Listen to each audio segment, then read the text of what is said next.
Hello, welcome to this episode where we shall be looking at the infinite geometric series. Okay, so whenever I bring about this aspect, our main focus goes to sum to infinity and then what we call the convergence. Okay, so they're telling us there's a simple test for determining whether the geometric series converge or diverge. Okay, so if our R is within the interval of -1 and +1, then the infinite series will definitely converge.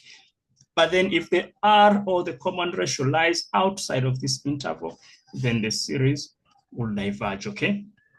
So now, whenever they ask for the condition for which the geometric series converges, okay, this must be our condition.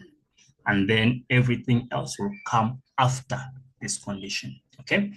So if -1 is less R less 1, the infinite geometric series will converge. And then the opposite is also true.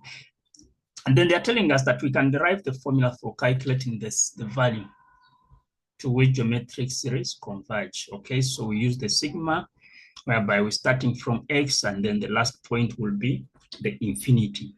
Okay, so which means doesn't end. Okay, now if we use this interval of ours, you believe, because the geometric, remember from the sum that we proved that a into 1 minus r to the n over 1 minus r, you see that this top aspect will always converge and reduce to something like a 1, okay?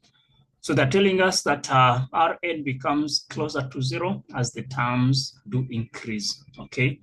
Which means this whole aspect will get to be just a 1. And that's how we arrive at this formula of sum to infinity being equal to 1 over 1 minus r.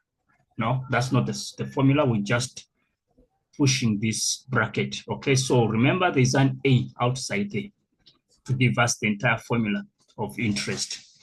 Okay, so there has to be an a somewhere there, and then the condition comes out. Okay, so they're asking us, let's have some examples. So we said formula is a over 1 minus r. So for which values of x does the series 3x plus 2 plus 3x plus 2 squared and that converge? For which values of x? So in this case, well, let me jot it this side. Okay. So our first term is 3x plus 2. Okay. What's happening? We say 3x plus 2. And then our next term,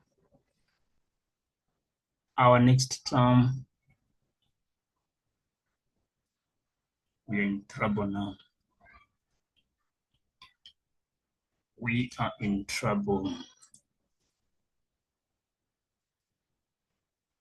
Let's see.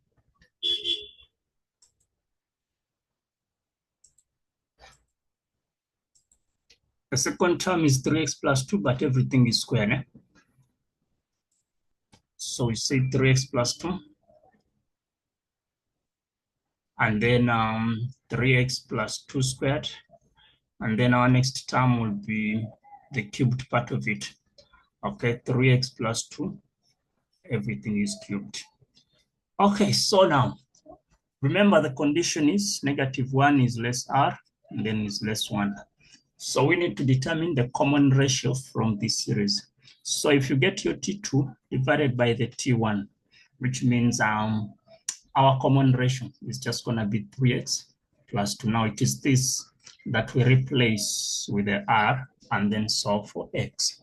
So -1 is less 3x plus 2 is less 1. Let's transpose the 2, we move it that side and then move it that side. So it has to be moved on either sides of the inequality. So -1 minus 2 is less 3x is less 1 minus 2. That's going to be -3 is less 3x is less -1. Then we divide through by 3. So this is going to be -1 is less x, and then is less -1/3. Okay, so we know that -1 is smaller than -1/3. So which means just leave our answer in that sort of format. All right, let's look at the second example. They're telling us that the sum of the terms of a convergent series is 32. The constant ratio is a half. Can we determine the first term? Okay, we can even do it here. Okay, so they're telling us that the sum of the terms of a convergent series. So S to infinity is a 32. The common ratio is a half. They want us to get the first term. So let's write down the formula, which is A over 1 minus R, where there is S to infinity is a 32. That's our A over 1 minus a half. So you know that 1 minus a half, that's a half. Ne? And then a half multiplied by 32, which means our A is 16. Okay, what I did, just cross multiplied. Okay, so A times 1 is just A, and then 32 multiplied by half, we get the 16. And then number three, so still the same thing, for which value or values of M is the infinite series, okay, convergent. So same approach, I'll just rewrite it here. What we're gonna do, let me just say 2 into M minus 5, okay, 2 into M minus 5, that's the first term. And then 2 into M minus 5 squared, 2 into M minus 5 squared. And then my third term is 2 into M minus 5 cubed. Okay, so for as long as they tell you it's convergent, automatically it has to be geometric. So T2 over T1, I need to find the common ratio. So 2 into M minus 5 squared over 2 into M minus 5. So these two cancels, this cancels 1. So which means my common ratio is just M minus 5. Then I go down and write a condition. -1 is less R is less +1. Then I'll replace R with that whole thing. So -1 is less M minus 5 is less 1.